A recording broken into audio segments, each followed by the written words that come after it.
guys, and welcome back to Reading Club. So today I'm going to read you Harry Potter and the Sorcerer's Stone, Chapter 16. Chapter 16, Through the Trapdoor. In years to come, Harry would never quite remember how he had managed to get through his exams when he half expected Voldemort to come bursting through the door at any moment. Yet the days crept by, and there could be no doubt that Fluffy was still alive and well behind the locked door. It was sweltering hot, especially in the large classroom where they did their written papers. They had been given special, new quills for the exams, which had been bewitched with an anti-cheating spell. They had practical exams as well. Professor Flitwick called them one by one into his class to see if they could make a pineapple tap dance across the desk. Professor McGonagall watched them turn a mouse into a snuff box. Points were given for how pretty the snuff box was, but taken away if it had whiskers. Snape made them all nervous, breathing down their necks while they tried to remember how to make a forgetfulness potion. Harry did the best he could, trying to ignore the stabbing pains in his forehead, which had been bothering him ever since his trip into the forest. Neville thought Harry had a bad case of exam nerves because Harry couldn't sleep, but the truth was that Harry kept being woken by his old nightmare, except that it was now worse than ever, because there was a hooded figure dripping blood in it. Maybe it was because they hadn't seen what Harry had seen in the forest, or because they hadn't had scars burning on their foreheads. Ron and Hermione didn't seem as worried about the stone as Harry. The idea of Voldemort certainly scared them, but he didn't keep visiting them in dreams, and they were so busy with their studying they didn't have much time to fret about what Snape or anyone else might be up to. The very last exam was History of Magic. 1 hour of answering questions about batty old wizards who'd invented self-stirring cauldrons so that they'd be free. Free for a whole wonderful week until their exam results came out. When the ghost of Professor Binns told them to put down their quills and roll up their parchment, Harry couldn't help cheering with the rest. "That was far easier than I thought it would be," said Hermione as they joined the crowd flocking out onto the stony grounds. "I needed to have learned about the 1637 Werewolf Codes of Conduct or the uprising of Elfric the Eager." Hermione always liked to go through their exam papers afterward, but Ron said that this made him feel ill, so they wandered down to the lake and flopped under a tree. The Weasley twins and Lee Jordan was tickling the tentacles of a giant squid, which was basking in the warm shallows. "No more studying," Ron sighed happily, stretching out on the grass. "You could look more cheerful, Harry. We've got a week before we find out how badly we've done. There's no need to worry yet." Harry was rubbing his forehead. "I wish I knew what this means," he burst out angrily. "My scar keeps hurting. It happens before, but never as often as this." "Go to bed and Pomfrey," Hermione suggested. "I'm not ill. I think it's a warning. It means danger's coming." Ron couldn't get worked up. It was too hot.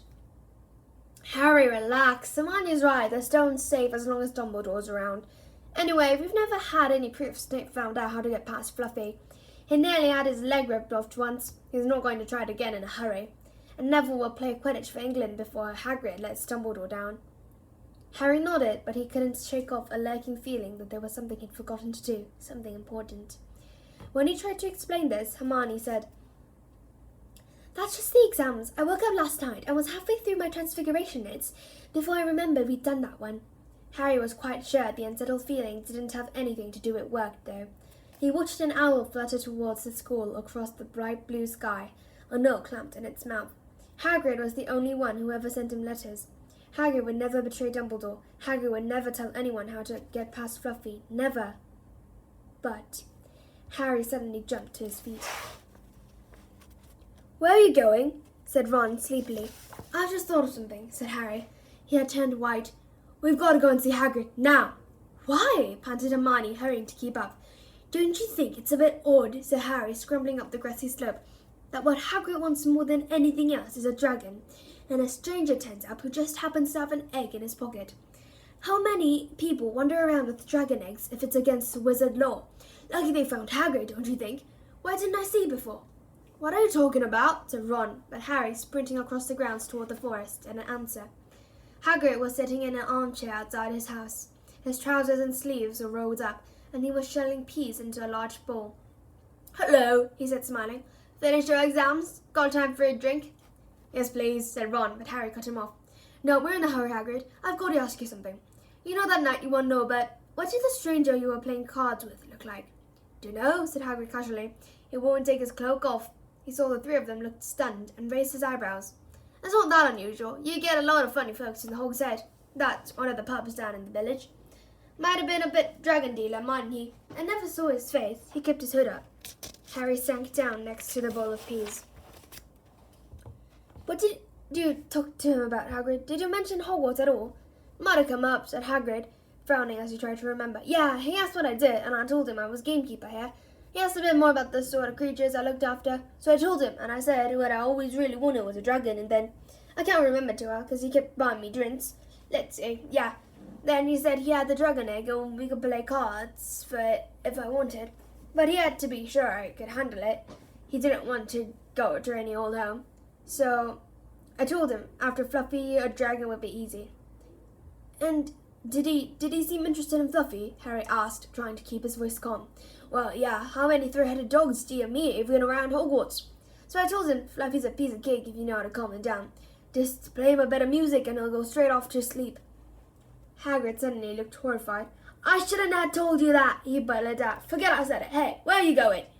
Harry, Ron, and Hermione didn't speak to each other at all until they came to a halt in the entrance hall, which seemed very cold and gloomy after the grounds. We've got to go to Dumbledore, said Harry. Hagrid told that stranger how to get past Fluffy, and it was either Snape or Voldemort under that cloak. It must have been easy once he got Hagrid drunk. I just hope Dumbledore believes us. Fire Wrens might back us up if Bane doesn't open. Where's Dumbledore's office? They looked around as if hoping to see a sign pointing them in the right direction. They had never been told where Dumbledore lives, nor did they know anyone who had been sent to see him. We'll just have to, Harry began, but a voice suddenly rang across the hall. What are you three doing inside? It was Professor McGonagall, carrying a large pile of books. We want to see Professor Dumbledore, said Hermione rather bravely, Harry and Ron thought. See Professor Dumbledore? Professor McGonagall repeated, as though this was a very fishy thing to want to do. Why? Harry swallowed. Now what? It's sort of secret, he said, but he wished at once he hadn't, because Professor McGonagall's nostrils flared. Professor Dumbledore left 10 minutes ago, she said coldly. He received an urgent hour for the Ministry of Magic and flew off for London at once. He's gone? Said Harry frantically. Now? Professor Dumbledore is a very great wizard, Potter. He has many demands on his time. But this is important. Something you have to say is more important than the Ministry of Magic, Potter. Look, said Harry, throwing caution to the winds. Professor, it's about the Sorcerer's Stone. Whatever Professor McGonagall had expected, it wasn't that. The books she was carrying tumbled out of her arms, but she didn't pick them up. How do you know? She spluttered. Professor, I know there's someone's going to try and steal the stone. I've got to talk to Professor Dumbledore. She eyed him with a mixture of shock and suspicion. Professor Dumbledore will be back tomorrow, she said finally. I don't know how you found out about the stone, but rest assured, no one can possibly steal it. It's too well protected. But Professor Potter, I know what I'm talking about, she said shortly. She bent down and gathered up the fallen books. I suggest you all go back inside and enjoy the sunshine. But they didn't. It's tonight, said Harry once he was sure Professor McGonagall's out of earshot. Snape's going through the trapdoor tonight. He found out everything he needs, and now he's got Dumbledore out of the way. He sent that note. I bet the Ministry of Magic will get a real shock when Dumbledore turns up. But what can we? Hermione gasped. Harry and Ron reeled around. Snape was standing there. Good afternoon, he said smoothly. They stared at him. You shouldn't be inside on a day like this, he said with an odd, twisted smile. We were, Harry began without any idea what he was going to say. You want to be more careful, said Snape. Hanging around like this, people will think you're up to something. And Gryffindor really can't afford to lose any more points, can't it? Harry flushed. They turned to go outside, but Snape called them back.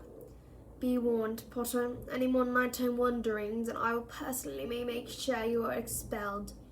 Good day to you. He strode off in the direction of the staff room. Out of the stone steps, Harry turned to the others. Right, here's what we got to do, he whispered urgently. One of us has got to keep an eye on Snape. Wait outside the staff room and follow him if he leaves it. Hermione, you'd better do that. Why me? It's obvious, said Ron. You can pretend to be waiting for Professor Flitwick, you know. He put on a high voice. Oh, Professor Flitwick, I'm so worried. I think I got a question 14B wrong. Oh, shut up, said Hermione, but she agreed to go and watch out for Snape. And we better stay outside the third floor corridor, Harry told Ron. Come on. But that part of the plan didn't work. No sooner had they reached the door separating Fluffy from the rest of the school than Professor McGonagall turned up again, and this time she lost her temper. I suppose you think you're harder to get past than a pack of enchantments, she stormed. Enough of this nonsense. If I hear you've come anywhere near her again, I'll take another 50 points from Gryffindor. Yes, Weasley, for my own house. Harry and Ron went back to the common room. Harry had just said,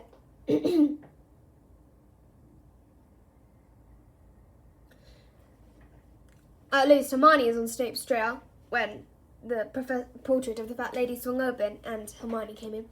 I'm sorry, Harry, she wailed. Snape came out and asked me what I was doing, and I said I was waiting for Flitwick, and Snape went to get him, and I've only just got away. I don't know where Snape went.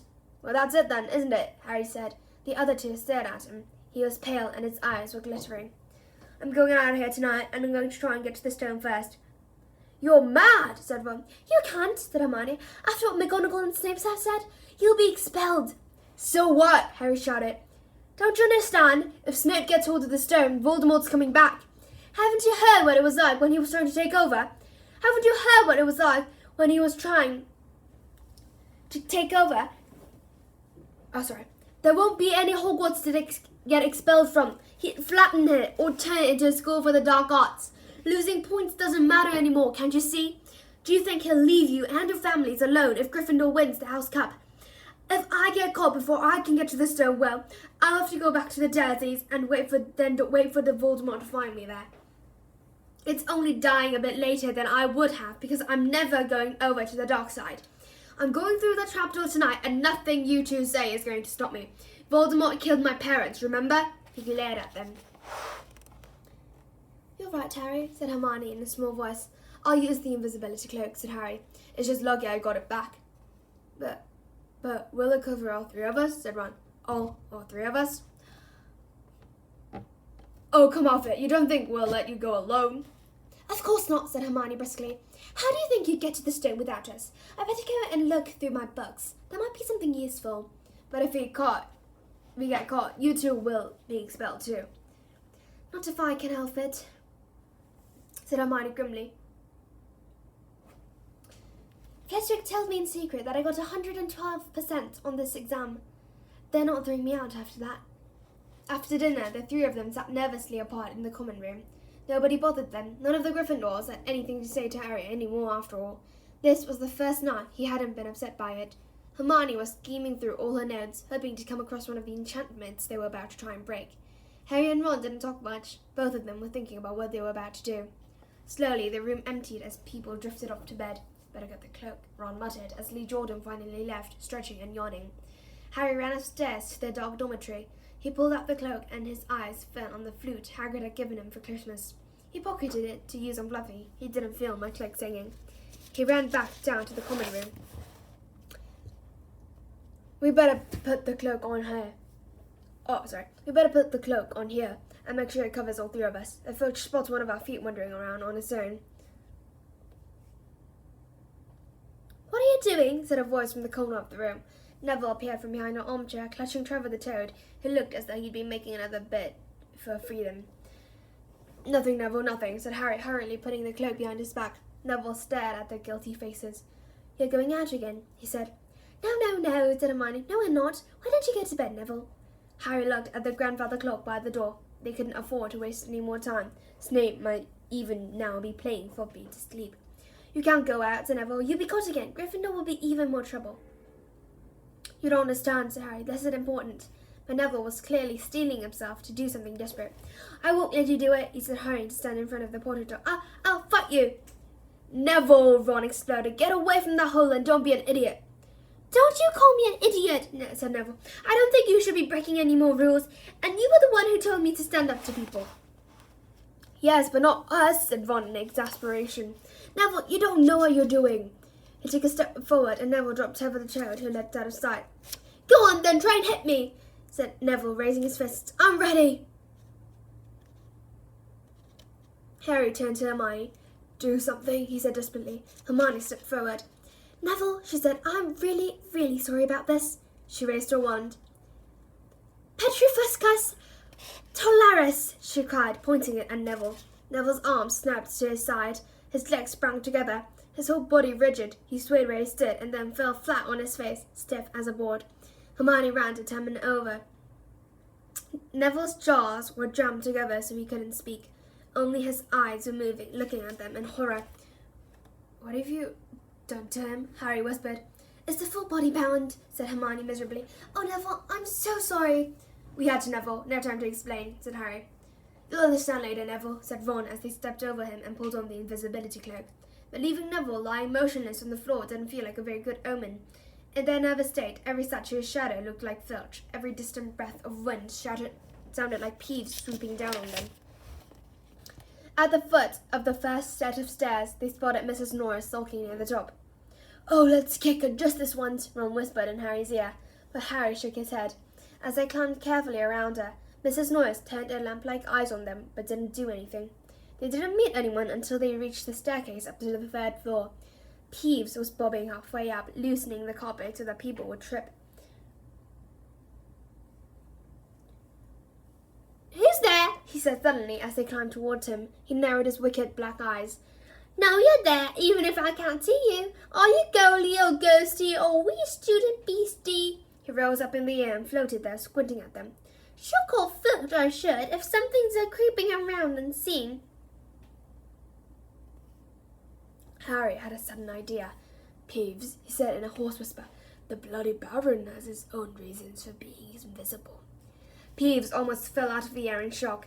He caught himself in time and hovered about a foot off the stairs. So sorry, your bloodiness, Mr. Baron, sir, he said greasily. My mistake. I didn't see you. Of course I didn't. You're invisible. Forgive old Peeves his little joke, sir. I have business here, Peeves, croaked Perry. Stay away from this place tonight.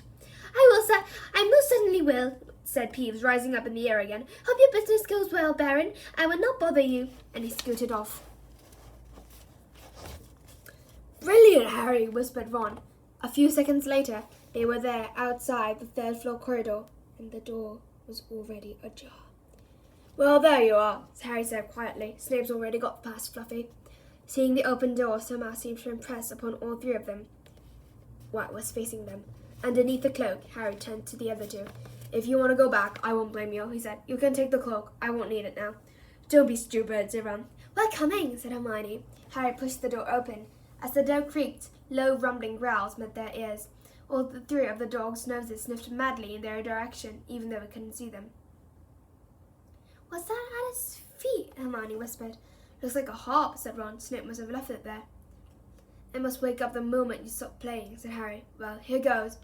He put Hagrid's flute to his lips and blew. It wasn't really a tune, but from the first note the beast's eyes began to droop. Harry hardly drew breath. Slowly the dog's growls ceased. It tottered on his paws and fell to his knees, then it slumped to the ground, fast asleep. Keep playing, Ron warned Harry, as they slipped out of the cloak and crept towards the trapdoor. They could feel the dog's hot, smelly breath as they approached the giant heads. I think we'll be able to pull the door open, said Ron, peering over the dog's back. Want to go first, Hermione? No, I don't. All right, Ron gritted his teeth and stepped carefully over the dog's legs. He bent and pulled the ring of the trapdoor, which swung up and open. What can you see? Hermione said anxiously. Nothing, just black. There's no way of climbing down. We'll just have to drop. Harry, who was still playing the flute, waved at Ron to get his attention and pointed at himself. You want to go first? Are you sure? Said Ron. I don't know how deep this thing goes. Give the flute to Hermione so she can keep him asleep. Harry handed the flute over. In the few seconds' silence, the dog growled and twitched, but the moment Hermione began to play, it fell back into its deep sleep. Harry climbed over and looked down through the trapdoor. There was no sign of the bottom. He lowered himself through the hole until he was hanging on by his fingertips.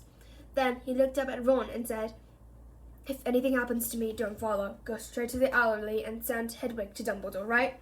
Right, said Ron. See you in a minute, I hope. And Harry let go. Cold, damp air rushed past him as he fell down, and flump. With a funny muffled sort of thump, he landed on something soft. He sat up and felt around, his eyes not used to the gloom. It felt as though he was sitting on some sort of plant. "It's okay," he called up to the light the size of a postage stamp, which was the open trapdoor. "It's a soft landing, you can jump."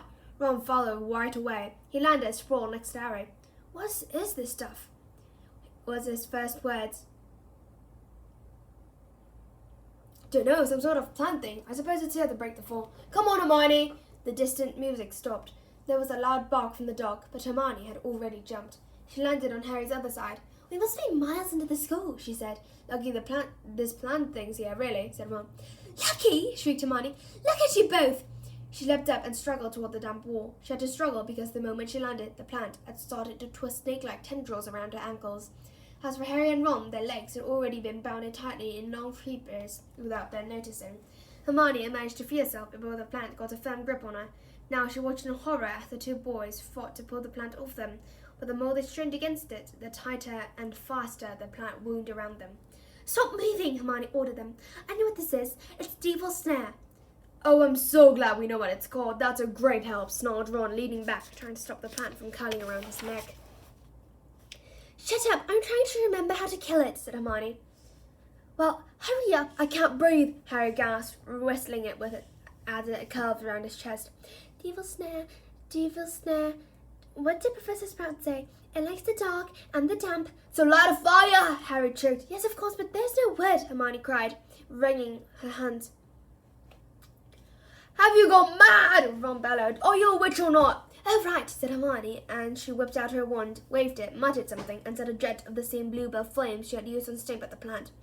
In a matter of seconds, the two boys felt it loosening its grip as it cringed away from the light and warmth. Wriggling and frailing, it unraveled itself from their bodies, and they were able to pull free.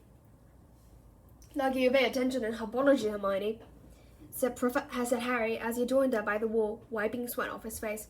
"Yeah," said Ron, "and lucky Harry doesn't lose his head in a crisis. There's no wood, honestly." "This way," said Harry, pointing down a stone passageway, which was the only way forward. All they could hear, apart from their footsteps, was the gentle dripping of water trickling down the walls. The passageway sloped downward, and Harry was reminded of Gringotts. With an unpleasant jolt of the heart, he remembered the dragon said to be guarding vaults in the Wizard's Bank. If they met a dragon, a fully grown dragon, no bird had been bad enough. "Can you hear something?" Ron whispered. Harry listened. A soft rustling and clinking seemed to be coming from up ahead. "Do you think it's a ghost?" "I don't know. It sounds like wings to me." "There's a light ahead. I can see something moving." They reached the end of the passageway and saw before them a brilliantly lit chamber, its ceiling arching high above them. It was full of small jeweled bright words fluttering and trembling all around the room. On the opposite side of the chamber was a heavy wooden door. "Do you think they'll attack us if we cross the room?" said Ron. "Probably," said Harry. "They don't look very vicious, but I suppose if they all swoop down at once, well, there's no other choice." "Oh, run!" He took a deep breath, covered his face with his arms, and sprinted across the room. He expected to feel sharp beaks and claws teetering in it at any second, but nothing happened. He reached the door untouched. He pulled the handle, but it was locked. The other two followed him. They tugged and heaved at the door, but it wouldn't budge, not even when Hermione tried to Alohomora charm. "Now what?" said Ron. "These birds, they can't be here just for decoration," said Hermione. They watched the birds soaring overhead, glittering. "Glittering?" "They're not birds," Harry said suddenly. "They're keys, winged keys. Look carefully." So that must mean, he looked around the chamber while the other two squinted up at the flock of keys. "Yes, look, broomstick. We got to catch the key to the door." "But there are hundreds of them." Ron examined the lock on the door. "We're looking for a big, old-fashioned one, probably silver like the handle." They each seized a broomstick and kicked off into the air, soaring into the midst of the cloud of keys. They grabbed and snatched, but the bewitched keys started and dived so quickly it was almost impossible to catch one. Not for nothing, though, was Harry the youngest seeker in the century. He had a knack for spotting things other people didn't. After a minute's weaving about through the whirl of rainbow feathers, he noticed a large silver key that had a bent wing, as if it had already been caught and stuffed roughly into the keyhole. "That one," he called to the others. "That big one there. No, there, with bright blue wings. The feathers are all crumpled on one side." Ron went speeding in the direction that Harry was pointing, crashed into the ceiling, and nearly fell off his broom. We've got to close in on it, Harry called, not taking his eyes off the key with the damaged wing. Ron, you come at it from above. Hermione, stay below it and stop it from going down. And I'll try and catch it. Right, now! Ron dived, Hermione rocketed upward, the key dodged them both, and Harry streaked after it. It sped toward the wall. Harry leaned forward and with a nasty crunching noise, pinned it against the stone with one hand. Ron and Hermione's chairs echoed around the high chamber. They landed quickly, and Harry ran to the door, the key struggling in his hands. He rammed it into the lock and turned. It worked. The moment the lock had clicked open, the key took flight again, looking very better now that it had been caught twice. Ready? Harry asked the other two, his hand on the door handle. They nodded. He pulled the door open. The next chamber was so dark they couldn't see anything at all. But as they stepped into it, light suddenly flooded the room to reveal an astonishing sight. They were standing on the edge of a huge chessboard, behind the black chessmen, which were all taller than they were and carved from what looked like black stone. Facing them, way across the chamber, were the white pieces. Harry, Ron, and Hermione shivered slightly. The towering white chessmen had no faces. Now what do we do? Harry whispered. It's obvious, isn't it? Said Ron. We've got to play our way across the room. Behind the white pieces, they could see another door. How? Said Hermione nervously. I think, said Ron, we're going to have to be chessmen. He walked up to a black knight and put his hand out to touch the knight's horse. At once, the stone sprang to life. The horse pawed the ground, and the knight turned his helmet head to look down at Ron. Do we have to join you to get across? The black knight nodded. Ron turned to the other two. This needs thinking about, he said. I suppose we get to take the place of the three black pieces. Harry and Hermione stayed quiet, watching Ron think. Finally, he said, Now, don't be offended or anything, but neither of you are not that good at chess. We're not offended, said Harry quickly. Just tell us what to do. Well, Harry, you take the piece off that bishop, and Hermione, you go there instead of that castle. What about you? I'm going to be a knight, said Ron. The chessmen seemed to have been listening, because at these words, a knight, a bishop, and a castle turned their backs on the white pieces and walked off the board, leaving 3 empty squares that Harry, Ron, and Hermione took. White always plays first in chess, said Ron, peering across the board. Yes, look. A white pawn had moved forward 2 squares. Ron started to direct the black pieces. They moved silently whenever he sent them. Harry's knees were trembling. What if they lost? Harry moved diagonally 4 squares to the right. Their first real shock came when the other knight was taken. The white queen smashed him to the floor and dragged him off the board, where he lay quite still, face down. Not to let that happen, said Ron, looking shaken. Leaves you free to take that bishop, Hermione. Go on. Every time one of their men was lost, the white pieces showed no mercy. Soon there was a huddle of limp black pairs slumped along the wall. Twice Ron had only just noticed in time that Harry and Hermione were in danger. He himself darted around the board, taking almost as many white pieces as they had lost black ones. We're nearly there, he murmured suddenly. Let me think. The white queen turned her black face toward him. Yes, said Ron softly. It's the only way. I've got to be taken. No! Harry and Hermione shouted. That's chess, snapped Ron. You've got to make some sacrifices. I'll make my move and she'll take me. That leaves you free to checkmate the king, Harry. But do you want to stop Snape or not? Ron, look, if you don't hurry up, he'll already have the stone. There was no alternative. Ready? Ron called, his face pale but determined. Here I go now. Don't hang around once you've won. He stepped forward and the white queen pounced. He struck Ron hard across the head with the stone arm and he crashed to the floor. Hermione screamed but stayed on a square. The white queen dragged Ron to one side. He looked as if he'd been knocked out. Shaking, Harry moved 3 spaces to the left. The white king took off his crown and threw it at Harry's feet. They had won. The chessmen parted and bowed, leaving the door ahead clear. With one last desperate look back at Ron, Harry and Hermione charged through the door and up the next passageway. What if he's... He'll be all right, said Harry, trying to convince himself. What do you reckon next? We've had sprouts. That was the devil snare. Flitwick must have put the charms in the keys. McGonagall transfigured the chessmen to make them alive. That leaves Quirrell's bell and Snape's. They had reached another door. All right, Harry whispered. Go on. Harry pushed it open. A disgusting smell filled their nostrils, making both of them pull their robes up over their noses.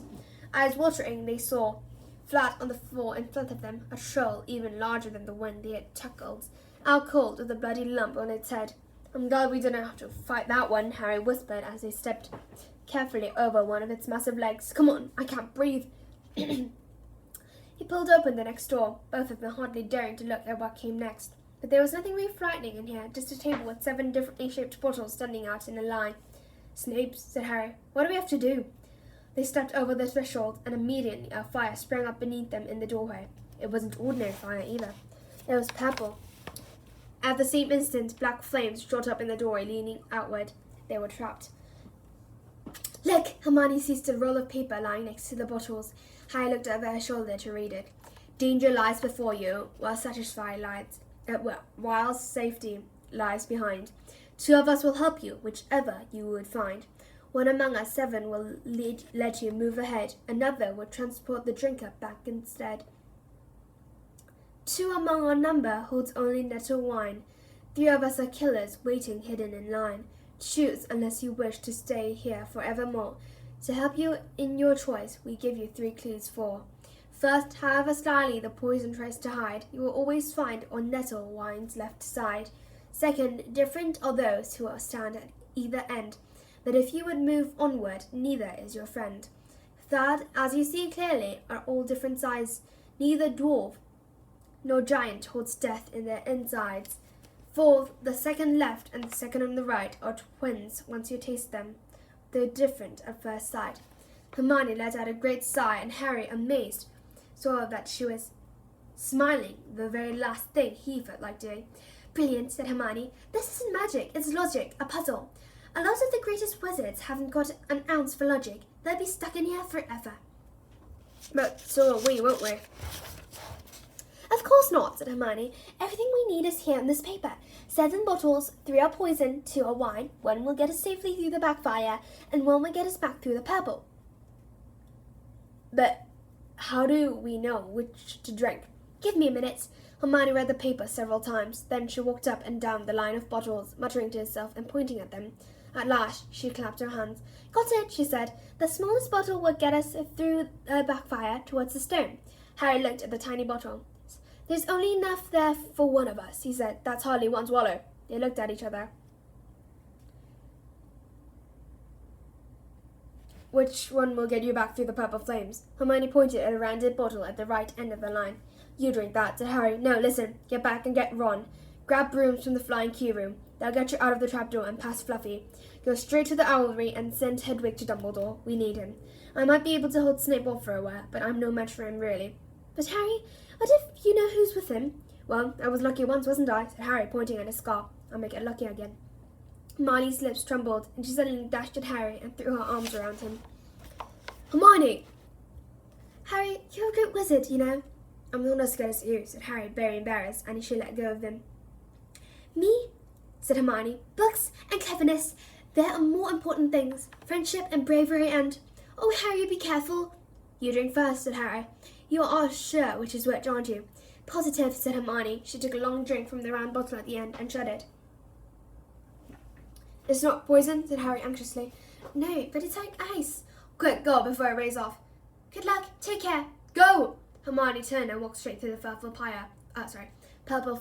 Harry took a deep breath and picked up the smallest bottle. He turned to face the black flames. Here I come, he said, and he drained the little bottle in 1 gulp.